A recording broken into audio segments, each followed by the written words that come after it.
এরা একটা আইন করছে, হেলমেট ছাড়া তেল দেবে না। আসছি আমি রামগঞ্জ থেকে, তেল পাচ্ছি আমি 100 টাকা, তাতে আমি খুশি না। 100 টাকা তেল দিয়ে তো আমার চাহিদা পূর্ণ হবে না।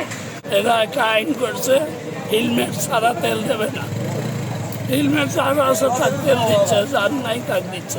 ওই যে দিলাম একজনকে, একজনকে দিলাম তেল নেওয়ার জন্য।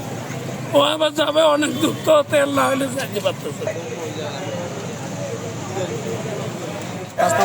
দক্ষিণ দন্ডেবাড় থেকে যাচ্ছি ভাই, আধা ঘন্টা লাইনের দ্বারা মাত্র 100 টাকা তেল। এই তেল দিয়ে আমাদের চাহিদা পূরণ নিতেছে না ভাই। আমরা এই যে সরকারের প্রতি খুব অসন্তুষ্ট ভাই।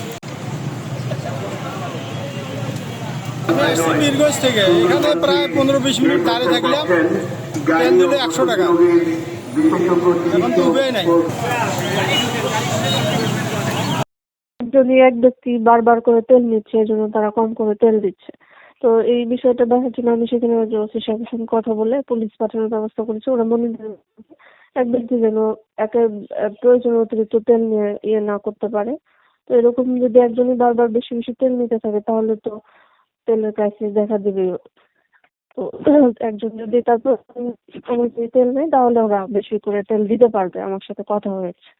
সংকট ওরকম নাই। আমার ওই যে মেঘনা, যে ওনারা যেখান থেকে সাপ্লাই নিয়ে আসে, তারা বলেছে যে তারা তো দিচ্ছে। ডিজেল সংকট নাই, হয়তো পেট্রোল বা ইসের একটু ক্রাইসিস আছে, তবে পুরোপুরি অত ক্রাইসিস নেই, তারা দিচ্ছে।